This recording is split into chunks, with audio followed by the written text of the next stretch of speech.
13절에서 16절 어린아이 같은 마음이라는 제목으로 은혜를 받고자 합니다. 이 어린아이 같은 마음으로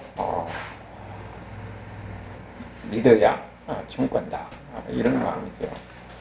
여러분, 우리가 옛날에 보면은 지금은 아이들이 한둘이 나니까 아이들의 그야말로 집에서는 황제가 돼가지고 어떻게 보면은 옛날 비해서 아이들이 제대로 교육을 제대로 이렇게 가르치는가 하는 게 대해서 옛날하고 비교할 필요가 있는 것 같아요. 옛날에는 어떻게 됐습니까? 한 집에 6남매, 7남매, 어쩌면 10남매까지 있고 그러니까 지금 그 여자들은 집에서는 어때요? 아이들만 크는 게 아니라 또 농경사에서는 밖에 나가서 집안일 해야지, 밖에서 논일 해, 밭일 해야지. 그러다 보면은 아이들이 집에서는 완전히 어떻게 됩니까? 자기들끼리 실수를 잡고 자기들끼리 이렇게 커요. 그러니까 그야말로 방목해버리죠. 그러면은 거기서 뭘 배우냐면은 거기서 사회성을 배우고 거기서 질서를 배우고 거기서 그 관계를 배우거든요. 그러니까 이렇게 같이 이렇게 크면서 애들이 사람이 만들어지는 겁니다. 근데 지금은 하나 집에 있으면은 집에 부모님하고 이렇게 뭐 하니까 그냥 밖에 나가서 제 친구들하고 놀고 오게 되나요. 근데 옛날이나 지금이나 보면 사실상 아이들이 이렇게 많이 있으면은 아이들이 지금 가볍게 이렇게 하는 그런 경향이 많이 있어요. 그래서 아이들 인격적인 존재로 그렇게 인정하지 않는 것이 옛날이나 지금이나 그렇게 있었던 것이 사실상 어른들의 세계 속에서 가지고 있는 그 관념입니다. 그래서 어느 설교가가 이런 말이 있어요. 그 집 앞에 아이들이 많지 않으면은 그 사람의 믿음을 의심하게 해야 된다, 이렇게 이야기해요. 그것은 아이를 사랑하면은 아이가 많아질 가능성이 많다, 이런 이야기인데, 그 말에 대해서 이제 어떻게 이야기하는가, 그 의도는 아이를 사랑하면은 아이들이 많아진다, 그런 의도로 이야기했겠지요. 그런데 보니까 하여튼 그 당시에도 보면은 예수님 당시에도 아이들 많이 무시하고 막 그런 상황이었네요. 그럴 때 예수님께서 아이를 어떻게 사랑하는가? 우리가 보면은 우리나라도 그렇지만 고대 근동에도 사실상 아이들을 재산 취급했어요. 그래가지고 심지어는 보면 어떤 고대 다른 고대 민족들의 그 풍습을 보면은 아이들이 제물로 바치거든요. 그리고 가난하면은 아이들을 팔아요. 아마 그게 우리나라도 한 오래전에는 막 그랬을 것이요. 그런 것이 아이들을 그러니까 그야말로 인격적인 존재가 아니라 재산 취급해가지고 돈 받고 팔고 거래하고 막 이런 일이 고대 근동뿐만 아니라 우리나라도 고대에 어려운 그런 있었다는 거예요. 그런데 거기에 비해서 성경은 아이들을 어떻게 이야기하느냐 보니까 하나님이 주신 선물이라고 이야기하잖아요. 우리가 창세기도 보면은 아이들을 어떻게 되죠? 항상 자녀를 위한 그런 기도 속에 있고, 자녀를 그렇게 어떻게 기대하는 그런 것이 상속의 개념 속에서 나를 계속 이을 사람으로 그렇게 그런 존재로 그런 기대 속에서 있었던 것이 우리가 창세기 이야기를 통해서 알 수가 있죠. 그리고 자녀를 위해서 아브라함도 그렇고 이삭도 그렇고 노년에 그 아이를 얼마나 소중하게 여겼습니까? 그리고 한나는 자녀가 없는 가운데서 하나님 앞에 기도하면서 자녀를 주면 내가 하나님 앞에 바치겠다고 자녀들이라는 그것 속에서 자녀를 얼마나 소중하게 여겼던 하는 것을 성경을 통해서 우리에게 보이는 거예요. 일반 세상 속에서는 어떤 힘없는 존재, 그리고 또 함부로 되었지만은 그러나 예수님이 어떻게 되었는가 하는 것은 바로 오늘 우리에게 이야기해 주고 있는데, 그 13절을 보면은 사람들이 예수께 만져주심을 바라고 어린아이를 데리고 예수님께 왔다 그랬지요. 여기 어린아이는 파이디온이란 말인데 보통 보면은 3살, 4살부터 10살까지 정도의 아이를 파이디온이라고 그래요. 그 당시에 유대인들은 아이들이 라피가 아이들을 만져주고 축복기도 해주기를 그렇게 기하고 라피한테 데려와요. 그러니까 일반적으로 보면은 랍비가 아이들을 축복기도 해주는 것이 일반적으로 그렇게 다 있었던 일이에요. 그러니까 예수님 앞에 나와서 이 축복기도 해달라고 나오는 것은 어떻게 보면 당연한 거잖아요. 그런데 여기 그 당시에 보면은 아이들을 일반적으로 그렇게 무시하고 경시하는 그런 경향이 있었기 때문에 이 사람들 그런 경향이 여기 예수님의 그 제자들도 그런 마음을 가지고 있었던 것 같아요. 근데 아이들이 지금 예수님이 지금 어떤 일을 하고 있습니까? 자기들이 봤을 때는 예수님이 중요한 일을 하고 있어요. 하나님 나라를 이야기하고 귀신을 쫓고 능력을 행하고 바리새인과 논쟁하고 이런 중요한 일을 하고 있는데 아이들을 지금 데리고 와서 우리 아이들 축복해 주라고 이렇게 오는 것이 그들은 하찮은 일로 여겼던 거지요. 당시의 그 풍속 속에서는 항상 아이들이 그 랍비에게 아니면은 어떤 사람에게 이렇게 축복해 주기를 바라는 것인데 당시 예수님은 누구보다도 능력을 있고 많은 사람들이 모여들고 그러면서 랍비 중에 진짜 랍비다 그렇게 다 모르는 사람들이 알고 있는 상황이잖아요. 그러니까 어떻게 보면은 자기 자식을 사랑한 마음에서 자기 자식이 다뤄 이분에게 축복해 주기를 바라는 그런 기도스를 데리고 올 수 있는 거예요. 그런데 제자들은 아주 이걸 하찮게 여기는 겁니다. 진짜 중요한 것은 복음을 전하고 하나님 나라를 전하고 이 귀신을 끄고 능력을 행하고 이런 것이 중요한 것이 아이를 축복하는 것이 중요하냐. 그렇게 생각할 때 예수님은 어떻게 생각합니까? 예수님이 전이 아니라는 거죠. 그렇게 생각한 제자들에게서 오히려 예수님이 분노하고 화를 냈다는 그런 얘기가 오늘 본문에 나오는 거예요. 여러분 우리에게도 지금 마찬가지예요. 믿음의 가정에서 항상 어떻게 되느냐. 자녀에 대한 축복이 중요합니다. 이 축복을 해야 아이가 자랄 때에 열등감이 들어갈 소리가 없어요. 왜냐면은 항상 집에서 할아버지가 손자들에게 항상 축복을 해야 돼요. 엄마 아빠가 주로 집에 아버지가 자녀들에게 항상 축복 기도를 해줘야 됩니다. 그래서 어릴 때부터 이렇게 축복 기도를 받고 자란 아이들은요, 하나님의 축복이 내게 있다는 이런 마음이 항상 그 마음이 심어지거든요. 그러면은 무엇인가 자기 자신에 대한 자존감이 높아지고 자기 자신의 소중감이 높아지고 하나님의 축복이 있다 이런 마음으로 살아요. 그러니까 그런 아이들에게는 열등감이라는 것이 들어갈 여지가 없는 거지요. 그래서 우리에게 가정에서는 자녀들에게 축복을 해주고 항상 엄마 아빠가, 그러니까 유대인들은 어떻게 합니까? 유대인들은 어머니가 자녀를 키워요. 그러면 유대인들은 항상 자녀들 위해서 축복 기도해주면서 자녀를 키운 겁니다. 그러니까 우리도 마찬가지 우리 믿음의 가정에서도 항상 자녀들에게 하나님의 축복이 너에 있다고, 이 축복 기도를 함으로써 너에게 하나님의 축복이 있다고 이렇게 심어주면서 축복 기도 해줄 때에 그 아이가 무엇인가 건강하게 자라고 정서적으로도 안정되고 건강하게 자란다는 거예요. 그러니까 우리에게는 이런 축복해 주는 것이 중요한 것이죠. 그런데 여기서 그 본문에서 본 게 이 사람도 자기 아이들을 축복해달라고 예수님께 오는 거잖아요. 제자들 꾸릴 때에 예수님이 오히려 분노했는데 그러면서 예수님이 얼마나 아이들을 사랑하는가 하는 것을 보여준 겁니다. 예수님의 관점에서는 어른들만 중요한 것이 아니라 이 어린아이에게 하나님의 말씀을 전하고 하나님 나라에 대해서 이야기하는 것이 중요하다는 거예요. 그들에게 얼마나 그들에게 사랑을 베풀게 하는 것이 중요하다는 것을 성경에서 곳곳에서 우리에게 얘기해 주는 겁니다. 예수님의 사랑은 어린아이가 예수님께서 나올 때 예수님이 그들을 다 고쳐주고 그들을 위로해주고 그들을 사랑해주고 그들을 안아주고 하는 것이 성경 이야기를 통해서 예수님의 그 모습을 우리가 보게 되는 겁니다. 우리가 곳곳에서 보면은 요한복음 4장에 보면은 예수님께서 그 어린아이들 어떻게 사랑하시는가 하는 것을 우리가 보여주는데 요한복음 4장 46절에서 거기 보니까 예수께서 다시 갈릴리 가나에 이르시니 전에 물로 포도주를 만드신 곳이라 왕의 신하가 있어. 왕의 신하니까 아마 헤롯의 신하일 것 같아요. 그들의 아들이 가버나움에 병들었더니, 여러분 가나하고 가버나움은 갈릴리 호수 바다 저 아래쪽 남쪽에 있어요. 가나는 북쪽에 있습니다. 그러면은 그 당시에는 걸어서 하루길을 가는 거리예요. 엄청난 거리인데 자기 아이가 병들었으니까 예수님에 대한 소문이 나니까 예수님 앞에 그까지 걸어온 거예요.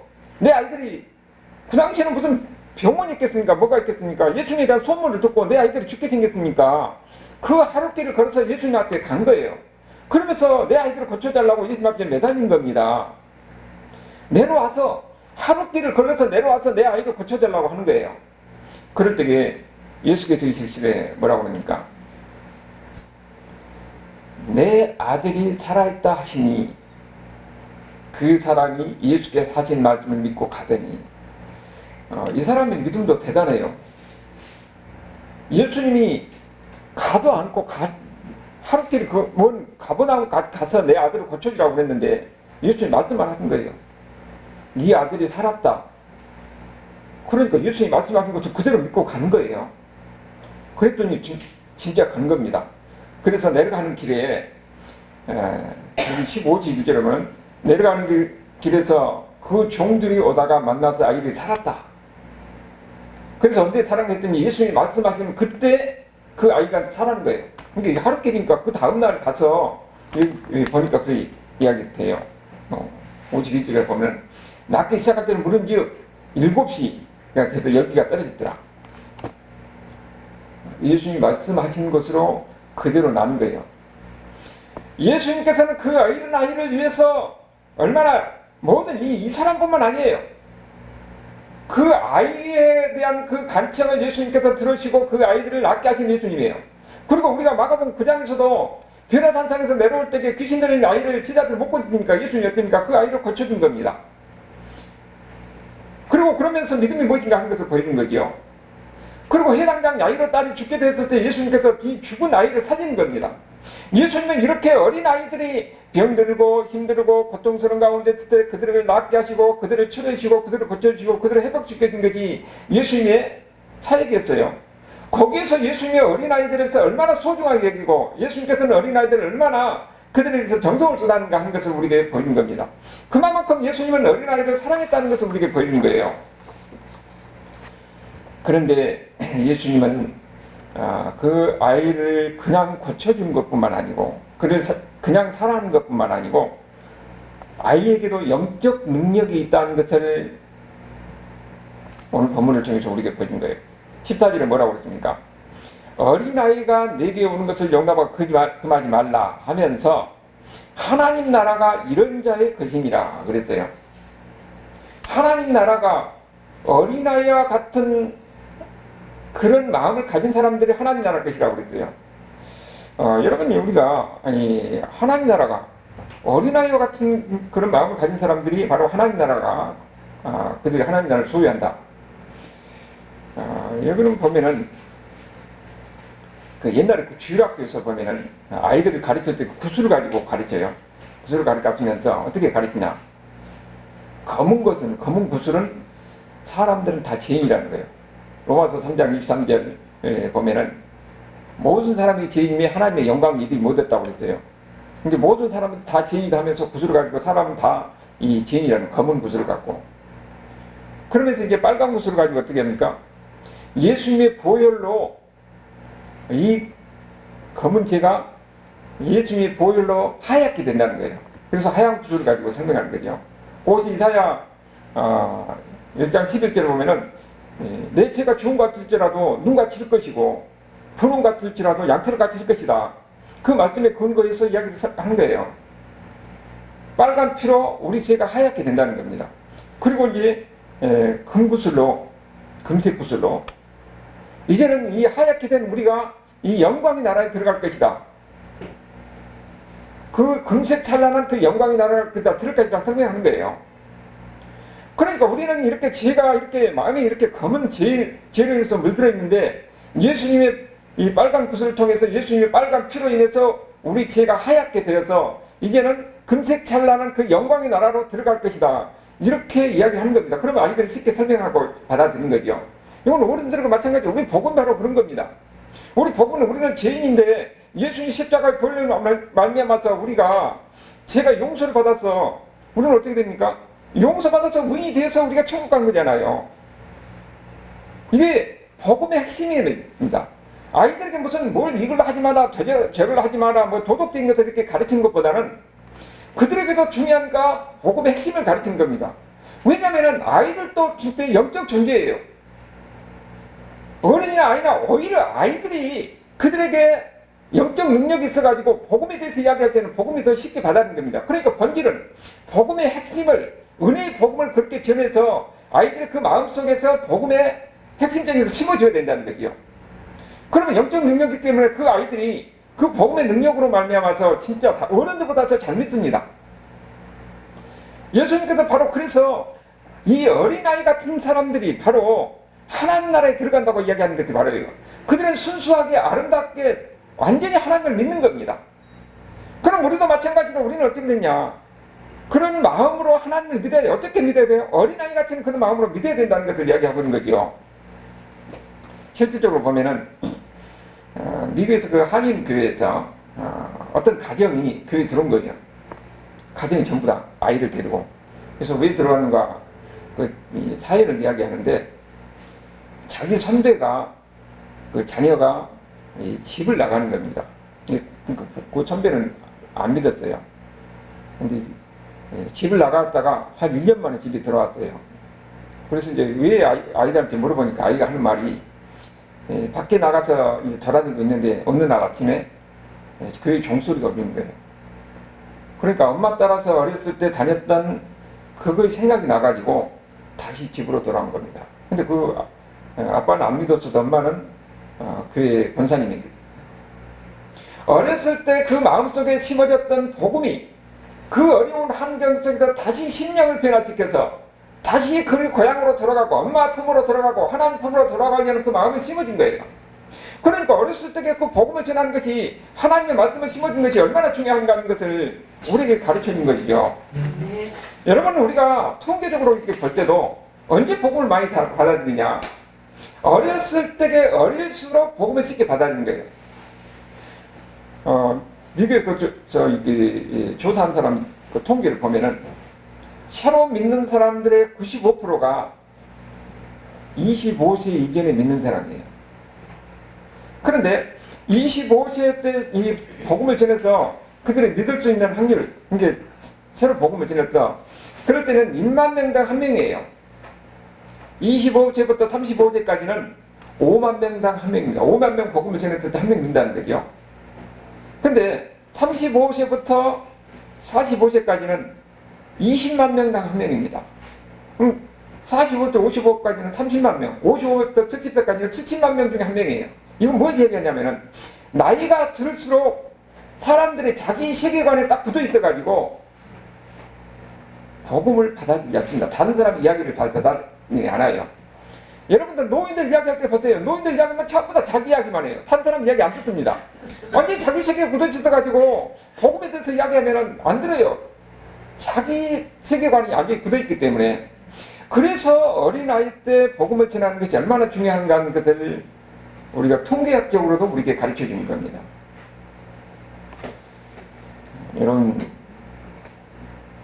지금 보면은 선교사들도 가서 보면은요, 전혀 다른 환경에 있는 사람들에게 예수 믿으라고 하면 그 사람들이 믿는 게 굉장히 좀 어려워요. 어떤 한 기적이라든지, 물론 3세기 가서 많은 기적도 있지만 기적이 일으킬 때라든지 그걸 보고 이렇게 예수 믿어서 안 변화된 사람도 그런 경우가 많이 있는데, 주로 보면은 가난하니까 그들에게 뭘 나눠주면서 어린이들을 다 모아요. 그리고 이제 어린이들에게 복음을 전합니다. 그러면은 어린이들은 쉽게 받아들여요. 쉽게 받아들이고 그 애들을 키워서 이제는 정착하면은 그 교회가 선교사에 성공하게 되는 거죠.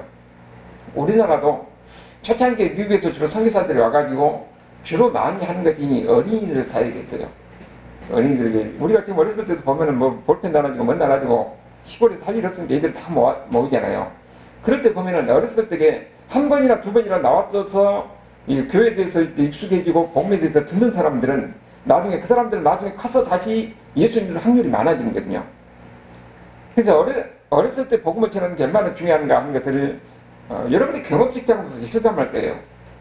그리고 미국에서 그 무디가 어린이 사역이 아주 대단히 성공한 사람인데, 이분은 원래 초등학교밖에 안 나갔잖아요. 그리고 구두 파는 사람이에요. 구두 파는 사람. 그러다가 그가 예수 믿고 나서 이제는 복음을 전하는데 주로 어린이들한테 복음을 많이 전했어요.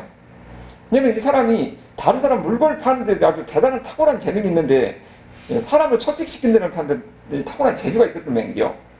그러니까 거기 이제 예수님 끝나서 주일 앞에서 어린이들에게 사람을 설득시키는 데 아주 능력이 있는 겁니다. 그래서 그 사람이 이제 복음을 전했는데 그 사람이 하는 말이, 무디가 하는 말이, 오늘은 2명 반 전했다는 거예요. 그러니까 다른 사람이 어른 2명하고 아이 1명이요. 그러니까 아니요, 어린이 2명하고 어른 1명이 돼요. 왜냐면은 어린이 2명은 복음을 전하면 그대로 받아들인 거예요. 근데 어른들은 들을 때면은 반만 받아들여요. 그 사람들은 반만 믿는 겁니다. 어린이들은 영적인 그런 하나님의 능력 가운데서 쉽게 받아들인 거예요.